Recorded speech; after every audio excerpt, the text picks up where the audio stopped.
Eh bien, bonjour à tous. C'est parti pour, une deuxième e une 2 édition de Honolwazi. Donc, si j'oublie pas, je vous filerai un peu des indices pour tous les curieux qui sont venus, chercher à savoir ce que ça voulait dire. Il y en a qui ont déjà trouvé. Aujourd'hui, je ne serai pas tout seul, mais ce sera pas avec Philippe qui, n'avait pas assez de réseau pour nous rejoindre. Mais au passage, j'y ai gagné puisque, je vais vous le présenter tout de suite. Hop. Je suis avec Christophe. Bonjour Christophe. Bonjour, bonjour à toutes et tous. Voilà, il se trouve que Christophe, pile poil, quand on cherchait à savoir ce qu'on allait faire aujourd'hui, si je faisais, un épisode de news ou si on trouvait un autre sujet, bah, il se trouve il avait quelque chose à nous présenter au sujet de ce qui peut se passer entre un Gitpod et un GitLab quand on a un GitLab qu'on héberge soi-même, ce qu'il est possible de faire. Donc on verra, je pense qu'on discutera d'un tas de choses, mais sans plus attendre, ben, je te laisse peut-être rapidement te présenter et puis, ben, l'antenne est à toi. Oui, je vais me présenter pour les gens qui ne me connaissent pas. Alors moi, c'est Christophe, je suis stéphanois, j'habite pas très loin de Philippe, mais je suis pas lyonnais. Autrement, qu'est-ce que je fais en fait dans la vie? En fait, je suis freelance, enfin je suis presque plus freelance, je suis entrepreneur dans le numérique. J'étais freelance, en fait, j'étais administrateur, système et cloud et puis, aujourd'hui, j'aide les entreprises, finalement à passer au mouvement DevOps et c'est pas pour ça que je suis là aujourd'hui. Je suis là aujourd'hui parce que j'infogère aussi un service en ligne qui va se lancer qui s'appelle Frogit, qui est une usine logicielle en fait, qui est basée sur GitLab et Mattermost pour l'instant et qui est complètement hébergée en France parce que, on veut proposer des services souverains. Grosso modo, ce que je fais puis j'ai aussi une chaîne YouTube et un podcast, j'ai oublié de le dire. Eh beh, écoute, faut pas hésiter, faut pas être timide, hein. Ah non, mais c'est parce que j'oublie, je fais tellement de trucs que j'oublie des fois ce que je fais. Bah, continue, je vais aller chercher les liens, je vais vous mettre les liens, dans le chat au passage, comme ça vous aurez tout. Ouais, alors j'ai une chaîne YouTube et un podcast qui parle du mouvement DevOps, puisque j'ai créé une communauté il y a plusieurs années maintenant, 4 ans presque, 3 ans et demi, on va dire, 3 ans et demi, qui s'appelle les Compagnons du DevOps, où on se retrouve, on discute sur un forum, et puis justement a émergé un podcast, puis j'ai lancé une chaîne YouTube autour de tout ça. En fait, je crée du contenu autour du DevOps et du cloud. Et tout ça là m'ont fait me poser des questions justement sur la souveraineté numérique pendant que Thierry cherche les liens. Ouais, Ça a ouais, on va y émergé arriver. et puis du coup, avec mon associé, on s'est dit: «Bah tiens, il y a pas de service en ligne qui propose une usine logicielle et ben, est-ce qu'on n'en créerait pas une?» Et ben, on en a créé une, on est en bêta aujourd'hui et on a plus de 450 bêta-testeurs et testeuses et on espère Eh beh, en avoir écoute, encore plus. bien sûr, on souhaite que ça réussisse. Hop, je vous ai mis les 2 chaînes. Ta chaîne, je vois qu'il y a 2 chaînes. Tu as la chaîne des compagnons du DevOps et puis ta chaîne à toi. Oui, Comme j'ai ça, les gens aussi peuvent t'y retrouver. je lance une chaîne YouTube sur l'entrepreneuriat parce que j'ai un profil un peu particulier. Je suis entrepreneur salarié dans une coopérative d'entrepreneurs et les coopératives d'entrepreneurs, c'est un statut hyper particulier qui est très peu connu. On peut avoir l'avantage du salariat et l'avantage de ne pas avoir d'insubordination et d'être entrepreneur et ça, c'est bien, c'est ce qu'on cherchait avec Thomas. Et ça peut aussi être un sujet, effectivement. Exactement. Donc n'hésitez pas, hein, comme d'habitude, si vous avez des questions au fur et à mesure. C'est pas, vu qu'on profite de la présence de Christophe, n'hésitez pas, si c'est des questions sur Frogit, on prendra aussi. Il y a aucun souci. C'est pas forcément lié à Gitpod, c'est pas grave, sans problème. Tu commences par nous montrer quelque chose? Je partage un petit peu ce qu'il y a sur ton écran? Ouais, alors Ou déjà, est-ce je que vais tu veux vous d'abord introduire avant? Je sais pas, comme ouais, tu je veux. pense que je vais introduire, le truc. En fait, moi, ça fait, depuis qu'on a lancé Frogit, nous, on veut pas juste proposer un as a service, hein, on veut vraiment proposer une usine logicielle complète qui est basée sur des briques libres, et l'IDE en ligne, c'est quelque chose que j'ai en tête depuis longtemps puisqu'au début, j'avais, pour idée d'utiliser un service qui s'appelle, Coding, je crois, de mémoire, mais qui est plus maintenu ou très peu. Du coup, c'est un truc qui me trotte dans la tête, d'ajouter des services justement comme ça à Frogit. Il y a ça, puis il y a, le registre de conteneurs qui est évidemment un gros sujet. Mais d'abord, on va lancer le service. Et puis quand j'ai vu justement votre premier épisode, et ben, pendant que je regardais le premier épisode, je me suis dit, attends, est-ce que je peux l'activer sur Frogit? Et puis pendant l'épisode, je l'ai activé sur Frogit et on peut aujourd'hui utiliser Gitpod.io en fournisseur pour Frogit. On n'a pas pour l'instant notre instance Gitpod, on pourra en parler plus tard si tu veux, parce que j'ai Bien un peu sûr. regardé, mais en une demi-heure, en gros, j'ai pu activer ça et puis ça a marché. Je me suis un peu embêté, et puis ce matin, en refaisant des tests, j'ai vu qu'il y avait une solution encore plus simple, donc c'est ce que je vais vous présenter. Eh bien, écoute, hop. Alors, ouais, je vais prendre mes petites anti-sèches. Là, je vous ai mis à l'écran la doc. La doc, je sais pas si je peux envoyer des liens dans le chat. Moi, est-ce que j'ai le droit? Oh, fais un test, sinon j'irai les récupérer. Parce que Oui, ça passe. sur YouTube, quand on envoie des liens dans le chat qu'on n'est pas l'animateur, ça passe pas. Donc ça, c'est la doc officielle de GitLab. Alors, pour information, vous avez besoin de quelques prérequis. Alors, évidemment, si j'ai plus mes notes sous les yeux, ça a pu le faire. Vas-y, triche. Le premier prérequis, déjà, c'est d'avoir une instance GitLab auto-hébergée, parce que là, on va parler d'instance GitLab auto-hébergée, puisque vous avez présenté sur gitlab.com. Mais les instances GitLab auto-hébergées, elles doivent être ouvertes sur le monde pour que Gitpod.io puisse accéder à votre instance. Si jamais c'est fermé, ça ne marchera pas. Ça, c'est le premier prérequis. Le deuxième prérequis, et ça, je trouve ça dommage, c'est d'avoir un compte sur gitlab.com, Bitbucket ou GitHub. Donc là, dans ma présentation, j'ai créé un compte sur gitlab.com pour mon utilisateur de démo. Ça, c'est pas écrit dans la doc. Ils maintiennent l'authentification, c'est ça? Ouais, c'est ça. C'est-à-dire qu'on ne peut pas s'authentifier par email. C'est ce que j'ai trouvé dommage, mais peut-être que ça pourra faire l'objet d'une demande. Ah, mais carrément. Alors du coup, là, j'ai une petite instance locale chez moi. Donc, je vais vous montrer comment est-ce qu'on active. Alors, il y a deux parties. Il y a la partie administrateur. Donc, l'administrateur de l'instance, il va falloir qu'il fasse quelque chose. Et les utilisateurs vont devoir faire quelque chose. Donc là, je suis dans le rôle de l'administrateur. Je vais administrer mon instance. Et qu'est-ce que je vais faire? En fait, je vais simplement aller dans le menu. Je vais lancer mon interface d'admin. Après, je vais aller dans les settings ici, général. Et là, je vais aller chercher Gitpod. Donc, Gitpod est là. Et puis, je vais vous montrer un petit truc aussi. Il y a une barre de recherche là qui est vachement bien.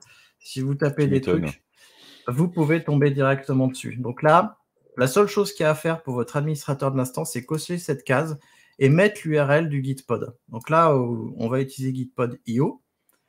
Et après, on va appliquer les changements. Donc, évidemment, cette instance de démo, c'est une instance qui tourne sur ma machine. Ça ne va pas fonctionner. Mais comme je l'ai activé sur Frogit, je vais vous montrer en fait que je l'avais déjà activé. Hop là. Et c'est sur Frogit que je vais continuer mes tests. Donc vous voyez, je l'avais déjà activé. Ici, on est sur le portail d'admin de Frogit, qui est sur l'instance de production.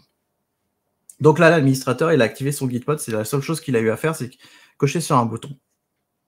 Ça marche super bien. Et moi, en tant qu'utilisateur, je veux pouvoir lancer Gitpod avec mes registres privés ou publics. Donc là, il faut que j'aille dans mes préférences utilisateurs ici et que j'aille chercher les intégrations à la fin. Et là, on voit, il y a une intégration Gitpod. Alors, c'est pas ce que j'ai fait justement samedi dernier. Je vous en parlerai après de ce que j'ai fait. Donc, je clique sur Enable, je save. Et là, ce que je vais faire, c'est que je vais aller chercher un projet. Donc là, je suis sur un projet. Je suis toujours le même utilisateur. Et je vais aller ici, là, dans le Web IDE, choisir Gitpod. Et je vais lancer Gitpod. Donc, il me dit you must first enable Gitpod. C'est peut-être parce que je n'ai pas rechargé ma page, mais normalement, je viens de le faire. C'est peut-être parce que j'ai oublié de faire save change. Ah oui. Ah non, oui. C'est parce que je dois... Oui, c'est ça. Il n'avait pas pris en compte le truc. Donc là, comme je vous disais, malheureusement, on ne peut pas rentrer par un email. C'est dommage. Donc là c'est parce que c'est le contrôle d'accès à la version SaaS de Gitpod, quoi. Exactement, la version SaaS qu'ils avaient ces moyens-là d'authentification et pour l'instant, ils n'en proposent pas d'autres. Ouais, et puis là, j'ai pas la petite grenouille, hein, c'est dommage, hein. Peut-être qu'il faudrait que je Bah réécrive, tiens, mais tu m'étonnes. Mais on va en parler de tout ça.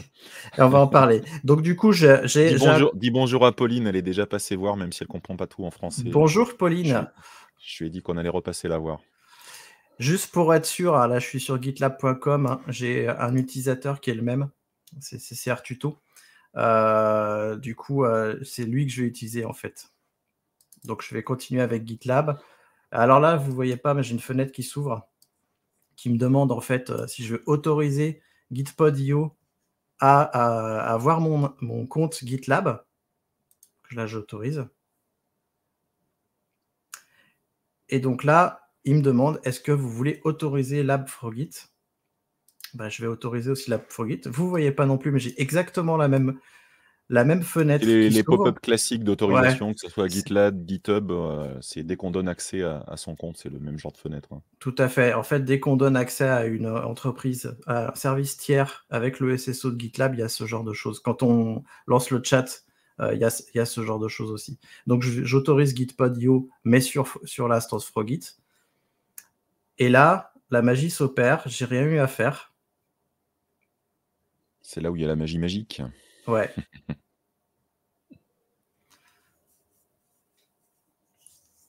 Donc là, il va bien récupérer mon entreprise. On voit bien que c'est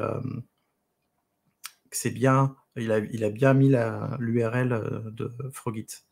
Ce que j'ai fait ce week-end, en fait, j'ai fait ça, mais à la main. C'est-à-dire quand on autorise l'application, lui, ce qu'il va faire, c'est qu'il va créer, je pense qu'on va peut-être le voir, il va créer un access token. Ah d'accord, l'intégration te permet de bypasser ce que tu as fait à la main, en fait, en créant ton token Même toi-même pas, et en allant l'enregistrer? ouais, il crée pas d'access token, mais il doit passer par ailleurs. Mais moi, ce que j'avais fait, c'est j'avais créé un access token sur mon instance, je l'avais renseigné dans Gitpod. C'est un peu plus long quand même à faire ça. Ça demande un petit peu plus de gratter, mais en gros, il faut créer un access token API et write repository. Et puis après, aller dans Gitpod et faire ce genre de choses. Mais sinon, là, a priori, je vais voir les applications. Voilà, l'application Gitpod, elle est là. Et c'est elle Ouais. qui a été justement créée. On voit là, c'est celle que j'ai créée.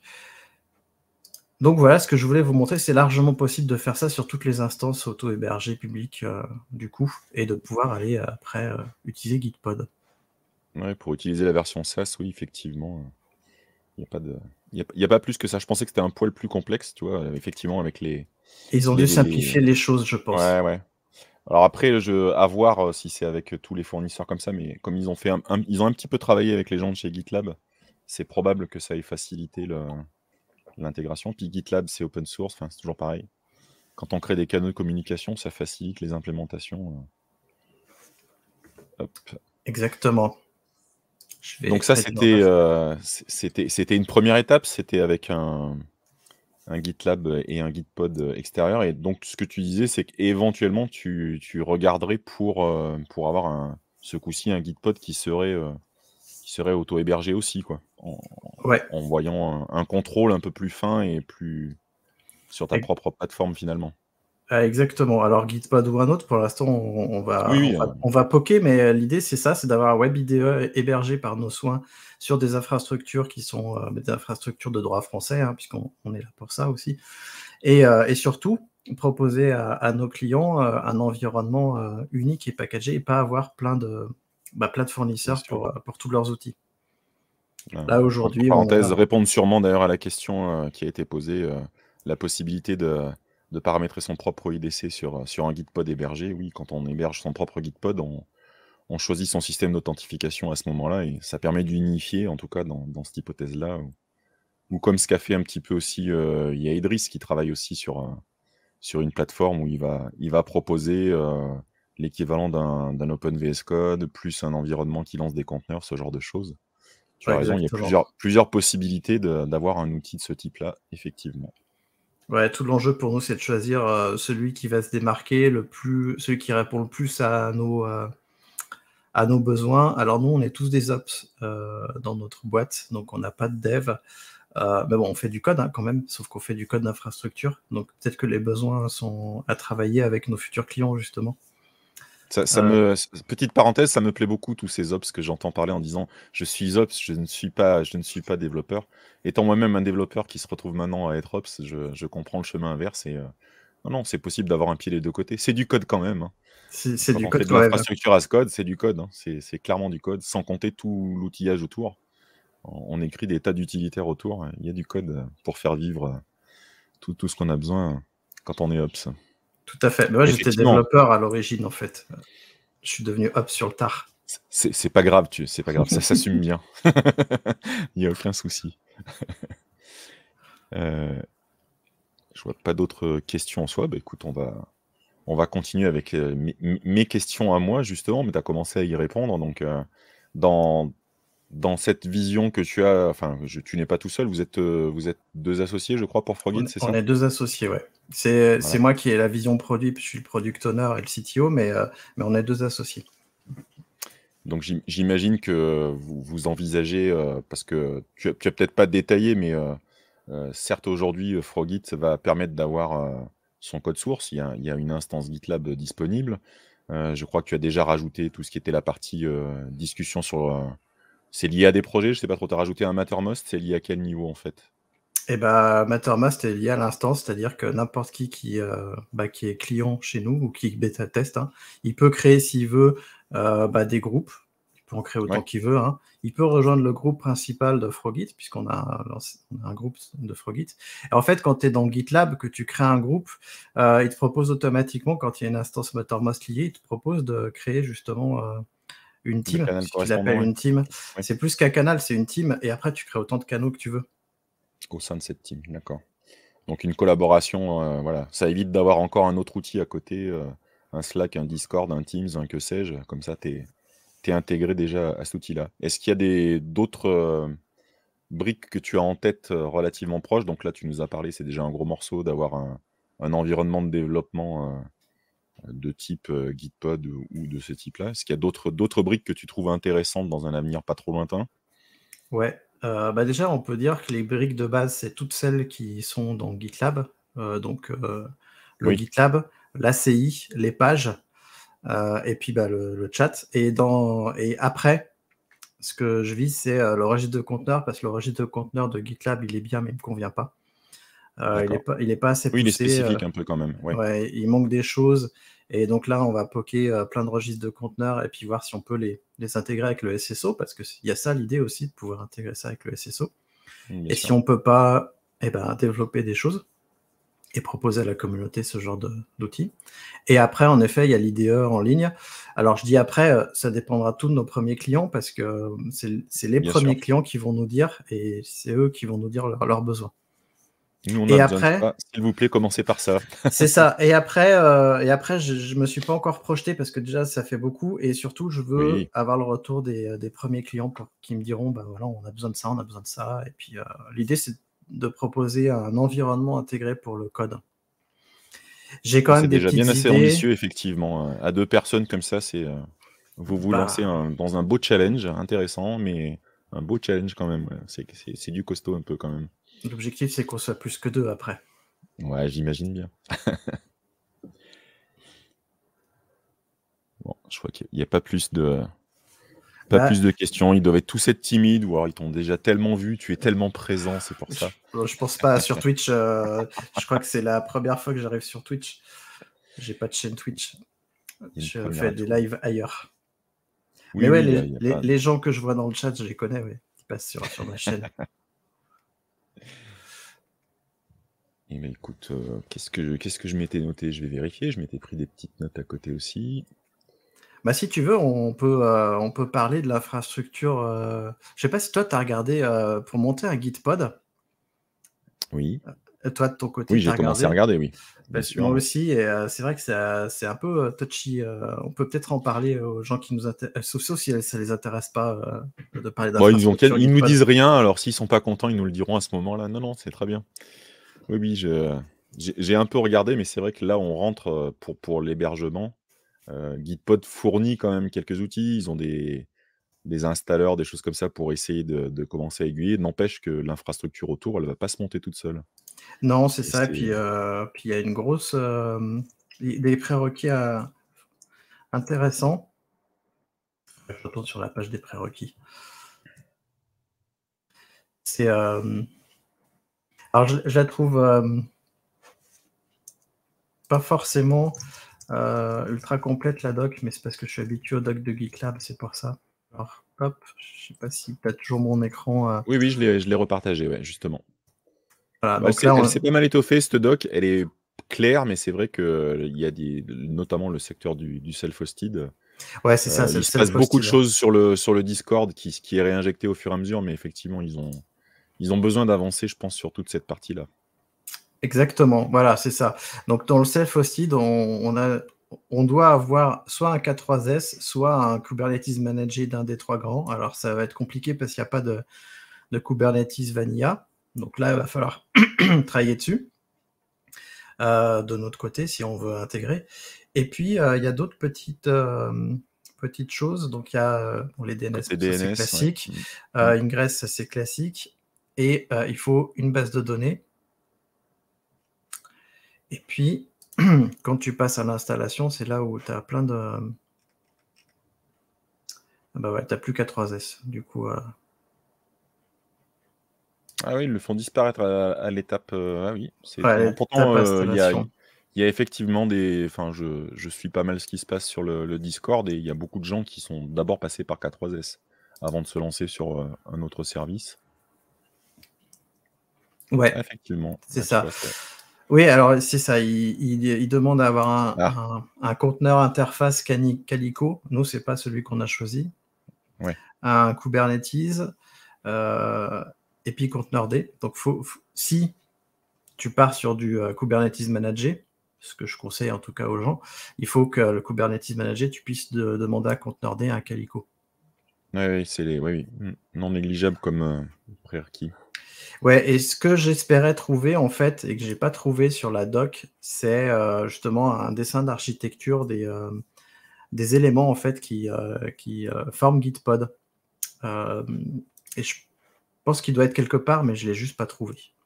Parce que je sais pas tout Alors regarder. effectivement, ouais, c'est possible que tout soit pas. Ouais, c'est possible que tout soit pas dans cette doc-là. Et pour le self-hosted, c'est les canaux les plus actifs sur le Discord parce que je pense que ça demande beaucoup d'échanges.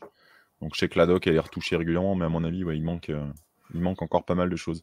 Je vois qu'on demande par exemple s'il y a un support de Postgre, bah, le prérequis, c'est pas Postgre le prérequis, donc j'imagine que pour l'instant, en tout cas, ça sort des clous si on commence à Ouais, c'est un utiliser autre chose. MySQL. Alors après, est-ce qu'ils ont vraiment des besoins spécifiques? Je sais pas. Ouais, ça me Ça fait paraît partie des étrange questions. aussi d'avoir Moi choisi un aussi, ouais. MySQL qu'un Postgre. Ouais. Mais soit Sauf si c'est vraiment un stockage très simple, une petite couche relationnelle simple, peu d'exigences, auquel cas on peut imaginer que ça fonctionne avec beaucoup d'autres choses, mais je sais pas, ouais. Je sais pas quel est pourquoi ils ont fait ce choix et pourquoi pas de Postgre. Ouais. Ah oui, effectivement, il y a un diagramme d'architecture qui a été mis dans le. Ok, il est ça, je quelque sais pas part. regarder le lien. Tac. Mais c'est un lien. D'accord. Ah oui, C'est il est une vidéo. sur C'est une vidéo. les vidéos, ok. Non, mais il y a un diagramme d'architecture, j'y pense parce que je l'ai vu circuler, mais ils ne l'ont pas exposé, qui est dans un blog en fait. Le problème, c'est qu'il y a beaucoup de choses où ils ont mis dans le blog des choses qui n'ont pas atterri forcément dans la partie doc. Ouais, parce que là, comme il nous parle de Kubernetes, j'imagine qu'il va y avoir plein de pods et de services qui vont être installés. Mais du coup, Oui, la question quand tu administres ce genre de choses, c'est de savoir il y a quoi en fait comme service et quoi interagit avec quoi. Parce ouais. que justement, si tu balances ta charte Helm ou ton paquet dans Kubernetes et que tu ne sais pas ce qu'il y a dedans, tu vas te retrouver en tant qu'administrateur à gérer des choses que tu ne connais pas. Tout à fait. Hop, je vais en profiter pour noter dans la série des petites questions, puisqu'on a dit qu'on reviendrait vers vous au fur et à mesure. Hop.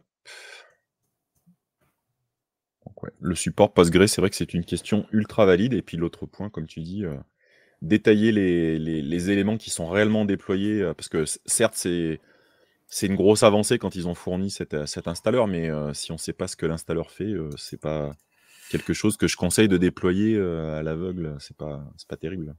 Ouais, après, on peut aller lire la charte Helm, mais j'ai pas pris le temps de le faire parce que c'est pas dans nos priorités pour l'instant, mais un jour, ça le sera peut-être. Mais les questions restent posées. Oups. Tout à fait. Ouais, quand je réduis ma fenêtre, tu as...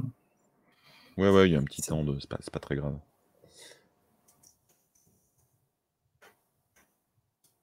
Ouais, effectivement.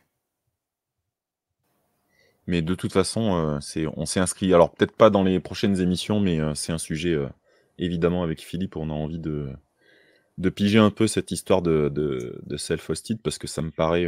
Il y a des cas de la même façon où il y a des entreprises qui ne peuvent pas faire le choix d'utiliser le gitlab.com ou le github.com ou le Frogit quand il sera disponible. Il y a des gens qui ont ce besoin d'héberger jusqu'à leur code pour des raisons qui leur sont propres, hein, de sécurité ou autre.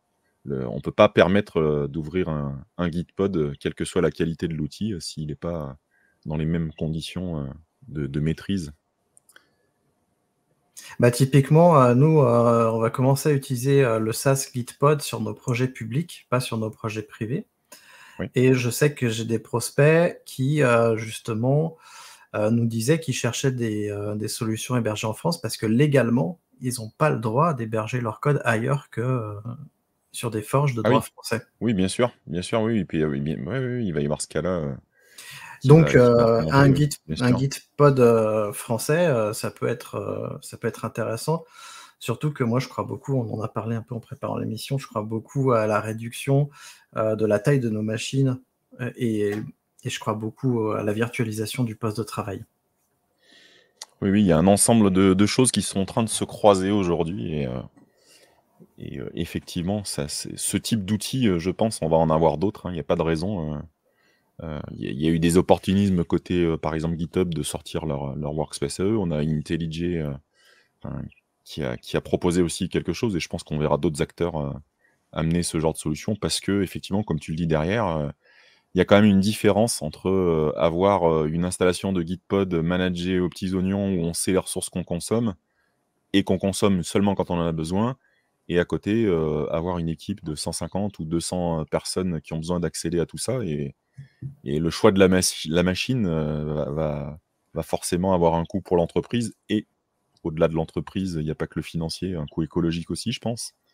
Donc peut-être que c'est une façon de maîtriser ce rapport aussi à l'écologie au passage. Donc cette combinaison me semble fort favorable pour le vent que va recevoir Frogit dans ses voiles. Je vous J'espère. souhaite plein de bonheur. Il y a pas mal de... Ça se croise sur pas mal de sujets, je trouve. Bah, je pense qu'on en a besoin aussi pour prouver qu'on sait faire les choses parce que moi, il y a le French bashing ambiant du on n'est pas bon, etc., qui me pose problème. Et je sais que c'est possible de faire les choses. Alors, pas tout, hein, évidemment. Soyons conscients qu'on ne peut pas tout faire aujourd'hui, mais on peut faire beaucoup de choses. Nous, on va prouver qu'on peut faire ça, au moins. Bon. Donc, une forge, c'est quand même pas non plus négligeable. Ah bah carrément. Je vois qu'il y a une question dans le chat sur... là, c'est une question un peu... c'est Conteneurdé, qui est un des prérequis de Gitpod. Donc la question, c'est ça veut dire pas CRI-O. Et bien, a priori, si tu lis la doc et qu'il demande en prérequis Conteneurdé, ça veut dire pas CRI-O. À moins qu'ils aient pas testé et qu'ils veulent pas prendre de risque pour ne pas mettre CRI-O. Ça se peut aussi, ouais. Après, je vois qu'il y a le retour de la granularité des authentifications de repos. Donc avec Philippe, on vous a indiqué, nous, ce qu'on en pensait. C'est ton compte, il a des droits. C'est ton compte qui a des droits. Donc resegmenter derrière, ça voudrait dire que les différents hébergeurs le proposent aussi, ce qui n'est pas le cas aujourd'hui. Donc généralement, quand tu donnes tes droits, tu donnes tes droits. Enfin, Oui, là, du coup, c'est social utilisateur. Donc l'utilisateur, là où il a le droit d'aller, a priori, son Gitpod a le droit d'aller. Sinon, tu donnes pas les droits à Gitpod. Voilà. Ou tu crées un utilisateur spécial Gitpod, mais ça devient complexe. Disons que ça fait un peu le grand écart avec l'usage aussi. Hop. Je vais... Juste pour continuer pendant que tu cherches Vas-y. un truc. Je pense pas que Gitpod aille chercher des dépôts tout seul. Enfin, en tout cas, j'espère pas. J'ai l'impression qu'il crée des workspaces au moment où on les lui Oui. demande. Je suis pas sûr qu'il va scraper l'API GitLab pour dire ah tiens, il y a ça, il y a ça, il y a ça, il y a ça. Je vais aller scraper ça. Voilà ce que je voulais vous montrer là dans les dernières actualités, côté Gitpod. Donc il y a eu un certain nombre de features, qu'on va de toute façon aborder dans les prochaines sessions. Il y a eu, tout ce qui est autour des .files, qui permet d'avoir un certain nombre de fichiers de configuration et d'environnement, qui soient également dans un repository. Donc l'annonce qui a eu lieu il y a peu de temps, c'est que les .files dans un premier temps, c'était sur des repos publics. Là, c'est passé. On a la possibilité d'utiliser, un repos privé qui est évidemment le cas d'usage, qui semblait évident, mais pour des raisons de facilité, c'était d'abord sorti public et maintenant c'est passé privé. Et donc là, ils ont annoncé cette semaine aussi, lancer leur programme, il y avait déjà des petites choses, pour les projets open source qui souhaitaient, utiliser Gitpod. Il y avait déjà des arrangements, mais c'était au cas par cas. Là, ils lancent un vrai programme, plutôt complet, puisqu'ils ont présélectionné, alors je ne sais plus le chiffre, peu importe. Ce qui est intéressant, c'est qu'ils ont sélectionné des projets, qu'ils estimaient, être des projets open source, qui pouvaient, bénéficier de Gitpod. Donc ils annoncent que ça correspond à 18 000 personnes. Mais au-delà de ça, ça veut dire qu'ils ont ouvert, toute la logistique de leur côté pour que des gens puissent effectuer des demandes, qu'ils puissent vérifier la validité des choses. Et ça veut dire que, ben, tous les avantages qu'on a essayé de vous décrire déjà, la dernière fois avec Philippe, ben, ça va être ouvert à la plupart des projets parce que là, on va pouvoir avoir des comptes où, il n'y aura pas cette limitation. C'est vrai que 50 heures sur le compte gratuit, si vraiment on commence à l'utiliser sur ces side projects, c'est pas Philippe qui me contredira, c'est vite consommé. Et inciter à utiliser sur les projets open source, ça peut vraiment être un plus pour faciliter la participation des gens. Moi, je sais que c'est quelque chose qui m'est déjà arrivé. Je suis sûr que c'est arrivé à tout le monde, mais d'arriver sur un projet et de se dire qu'il va falloir installer 17 outils, pas forcément longs, pas forcément compliqués, mais ça veut dire tout mettre sur la machine. Enfin, tout ça pour une pull request, des fois pour fixer un bout de doc ou enfin, pour fixer des choses qui ne sont pas toujours énormes en temps à passer sur ce qu'on va vraiment apporter au projet. Je pense que quelque chose comme Gitpod, si les projets open source s'y penchent un peu, ça peut leur permettre d'avoir des gens qui contribueront plus simplement et plus rapidement. Et en tant que mainteneur, c'est aussi, le côté, j'ai une pull request, je vais ouvrir un Gitpod sur la pull request. Tout de suite, je peux vérifier et c'est je pense, quelque chose à garder en tête. Donc, je pense que c'était une annonce à la fois, sympathique de leur part, mais ils ont toujours été, assez acteurs de tout ce qui était open source. Ils ont toujours été transparents sur ce qu'ils faisaient, que ça soit leur blog. Je vous invite à regarder sur le blog le compte rendu de leur, le seul incident de production qu'ils ont eu actuellement. Il y a tout un blog post, qui a été fait genre, 1 semaine ou 15 jours après, enfin vraiment à chaud, pour décortiquer, ce qui s'était passé, comment ça s'était passé et surtout, ce qu'ils avaient déjà envisagé de mettre en œuvre dans la foulée. Donc, voilà. J'aime beaucoup, Gitpod l'entreprise aussi et je suis content que d'autres acteurs essayent leur projet et qu'ils essayent aussi de monter d'autres solutions. Je sais pas, peut-être qu'à terme, on invitera Idriss pour qu'il vienne nous parler un petit peu de son initiative où il recrée quelque chose d'assez équivalent avec, pour lui d'autres besoins, puis il a besoin d'automatiser beaucoup plus de choses. Je sais qu'il a des scripts Ansible qui permettent de déployer des équivalents de Gitpod, donc ça fait des scénarios très différents et ce serait intéressant de voir justement parler de cet univers émergent d'espaces de travail différents et c'est bien qu'il y ait plein d'acteurs et encore plus plein d'acteurs open source. Est-ce que tu souhaitais nous dire encore un dernier mot, Christophe, avant qu'on se quitte? Justement, je voudrais réagir sur 2 points que tu as cités. Oui. Le premier, c'est sur les projets open source. C'est vrai que quand on contribue à des projets open source avec des technos qu'on connaît pas forcément, il y a toute une partie du préparer votre environnement de travail et tout, c'est assez long et fastidieux parfois. Et moi, je vois cette histoire avec Gitpod, ça permettrait de fournir des images déjà toutes packagées, tu lances ton environnement et tout fonctionne. Et ça, ce serait vraiment une bonne chose, comme tu dis, pour accélérer. Et le deuxième, c'est au sujet de l'entreprise. Alors, je connais pas bien Gitpod, peut-être tu pourras nous en parler, mais est-ce que justement, ils ont une philosophie qui est proche de celle de GitLab, ou GitLab, ils prônent vraiment la transparence, où la plupart de leurs process sont libres même, puisque tu as leur handbook qui est complètement libre, tu peux t'en inspirer si tu veux. Tu as même des réunions qui sont publiques puisqu'elles sont filmées. Est-ce qu'il y a ça chez Gitpod justement? Est-ce que c'est le même type de philosophie dans l'entreprise? J'ai l'impression, pour connaître un peu aussi effectivement GitLab pour cet aspect-là, où je pense qu'il y a un peu cette volonté effectivement. Peut-être que pour l'instant, il n'y a pas trop le côté process, pas tellement, mais je pense que c'est plus un manque de leur part. C'est-à-dire qu'ils n'ont pas formalisé ce genre de choses de manière écrite ou de manière partageable pour l'instant. On parlait tout à l'heure de l'architecture, je sais qu'elle a été diffusée, mais elle n'est pas dans la doc, donc c'est des choses qui arrivent.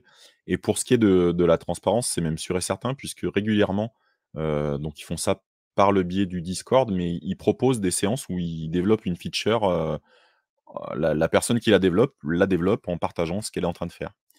Donc on voit réellement, qui travaille sur quoi et de comment il travaille. Le projet en lui-même, pour l'instant en tout cas, j'ai pas vu de raison de fonctionner autrement et entièrement open source. Mais c'est vrai qu'ils y gagneraient peut-être à aussi documenter la façon dont ils travaillent. Ça, c'est quelque chose qu'ils ont pas, ils en parlent, il y a pas de souci, on peut, c'est très régulier. Le mercredi, ils font un espèce de community show qui est ouvert à tout le monde où bon, encore une fois, je crois que c'est sur le Discord. Ils restent sur leur Discord pour le côté communauté, où tout le monde peut venir. Alors, ils choisissent des personnes pour venir partager un petit peu des actus du moment de personnes de la communauté. Donc, c'est comme ça que j'étais venu une fois partager le fait que j'avais commencé à faire des émissions, pas au Nolwazi, mais avant d'autres. Et ils en profitent pour avoir de l'interaction aussi à ce moment-là avec les gens et essayer bah, voilà, de faire du jeu de la question-réponse. Donc ça pourrait, alors je vais remonter cette histoire de Postgre parce que ça me tarabuste cette histoire. Pourquoi MySQL et pas, enfin bref. C'est le genre d'endroit où on peut venir poser des questions, assez simplement, assez ouvertement. Donc si c'est un projet qui vous intéresse et qu'il y a des choses qui vous grattent, si vous voulez discuter par exemple avec eux du pourquoi, du comment, de la vision, de pourquoi on partage tout avec un compte, GitLab ou GitHub avec Gitpod, c'est le genre de choses, je suis sûr qu'ils auront des réponses, à vous faire et ils se priveront pas de le faire, il y a aucun souci. Voilà. Ouais, ça, je pense que Est-ce qu'ils j'irai leur utilisent remonter. Voilà, parmi les choses, oui. La réponse est oui. Est-ce qu'ils utilisent Gitpod pour développer Gitpod? Oui. Oui, oui, il fonctionne, évidemment. Ça me paraîtrait dommage que ça soit pas le cas et c'est même à ça qu'on voit qu'ils l'utilisent réellement. C'est-à-dire que pour tous les développeurs de leur équipe qui font, il y a du Java et du Kotlin en partie et eux, ils râlaient pas mal et c'est là où est née la nouvelle feature qui permet d'utiliser un IntelliJ en local avec un workspace distant. Parce que ça leur allait pas le VS Code, embarqué, donc ils ont bossé un peu là-dessus. Mais après oui, oui, ils utilisent ce qu'ils produisent. Oui, oui, ça fait partie des ça fait partie pour moi des signaux qu'une entreprise est plutôt d'aplomb. Elle utilise son propre produit qu'elle donne en open source à côté. C'est déjà une base plutôt saine. Ouais, bah, justement, nous, on a 2 SaaS, on a 2 services en ligne, on les utilise tous les 2. Ça nous permet aussi de voir, quels sont les problèmes en tant qu'utilisateur. À l'usage, bien sûr. À l'usage. Bah, si tu utilises pas tes propres produits, bah, en tout cas, si c'est le cœur de cible, nous, on est le cœur du cible de nos 2 produits, bah, il y a un petit souci, je pense. Tout à fait, C'est-à-dire que tu tout à crois fait. pas assez en ton produit. Être son premier client, exactement. Ça permet de bien vérifier on soit pas passé à côté d'un truc en termes de produit, oui, effectivement. Ouais, je vois qu'il y en a d'autres qui sont d'accord. Le chat a l'air d'accord, ouais. Ouais, ouais, ouais, a priori. Ça plus soit, ça plus soit. Eh ben écoute, on a fait largement notre petite demi-heure d'échange. Je suis sûr que nos routes vont se recroiser. Je pense aussi, je pense aussi. Tu peux venir sur mes lives. Je crois que tu passes déjà dans le chat, Je je passe je passe déjà, bien sûr, bien sûr. mais tu Et sais puis, qu'on a des libres antennes où les gens, ils peuvent venir. ouais, mais je crois que je bavasse assez. Je pense qu'il y a de la place pour d'autres personnes, je suis sûr. Mais, oui, oui, y compris sur Frogit où je suis allé regarder là. Je me suis inscrit à la bêta, je vais regarder ça de plus près parce que, ça répond à pas mal de plus que mes interrogations, on peut me dire de mes valeurs donc, ça vaut le coup ce genre de projet, on en reparlera, ne serait-ce que pour qu'il y ait une petite présence à notre modeste échelle et que ce projet soit connu. Ça me semble largement le mériter. Eh ben, merci de l'invitation, en tout cas. Eh ben, c'est un grand plaisir. Eh bien, on va se quitter là-dessus. On se retrouve, la semaine prochaine, avec Philippe qui n'y coupera pas cette fois-là. Il me fera pas le coup de «j'ai pas de connexion». Il sera rentré de ses vacances bien méritées et Je crois qu'il a un livre qui va bientôt sortir là en plus, donc c'est pas du Gitpod, mais on peut se servir de Gitpod avec. Je crois qu'en je réussirai à glisser ça. Je suis sûr qu'il fera pas sa promo, donc je m'en chargerai pour lui. Donc je vous remercie, je te remercie, Christophe. On va terminer le live et puis, je te reprends en antenne juste après, discuter 2 minutes si tu le veux bien. Et moi je vous dis à la semaine prochaine. Bye bye.